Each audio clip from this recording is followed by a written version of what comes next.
In the early 19th century, Germans seeking the national union of dozens of German states within the German Confederation, established by the Congress of Vienna in 1815, had aligned themselves politically with constitutionalism and liberal democracy, grounding their justification less in a common monarchy than in their Germanness.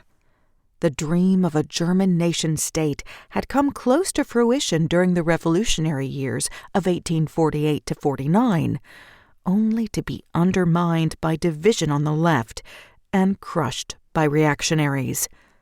In the decades that followed, the conservative Prussian statesman Bismarck threw his weight behind the effort to forge German unification under an authoritarian Prussian monarchy, rather than under a liberal democracy, as planned by the earlier revolutionaries. In a speech demanding military preparedness at the Budget Committee of the Prussian House of Representatives, he declared, "The great questions of the time will not be resolved by speeches and majority decisions. That was the great mistake of 1848 and 1849, but by iron and blood."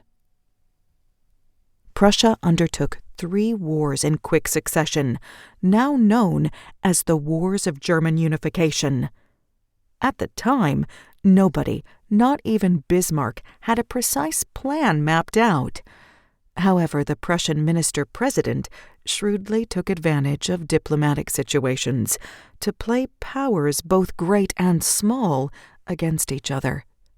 The wars were less about the direct conquest of territory and more about demonstrating to everyone involved the utility, or even the inevitability, of a Prussia-led unified German state that would heavily influence, but not completely overturn, the delicate balance of the 5 great powers.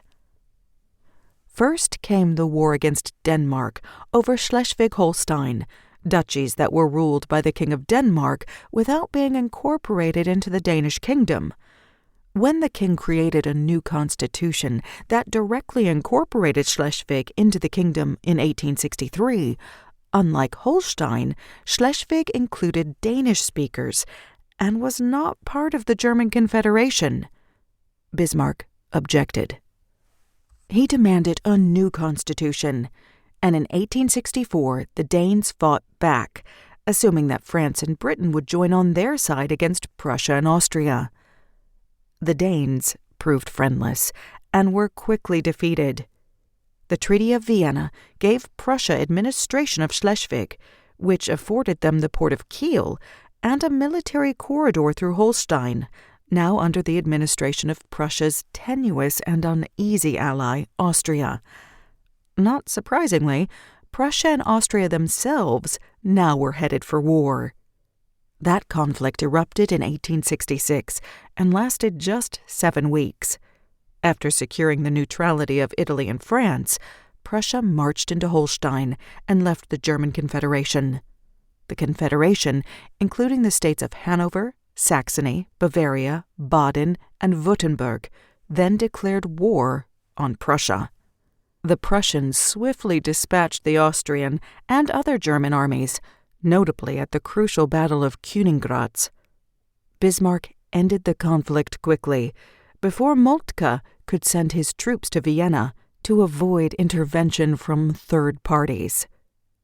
In the Treaty of Prague, 1866, the dissolved German Confederation was replaced by the North German Confederation, a union of 22 states and principalities north of the Main River, with a Reichstag and dominated by Prussia, with King Wilhelm as president, and King of Prussia, of course, and Bismarck as federal chancellor.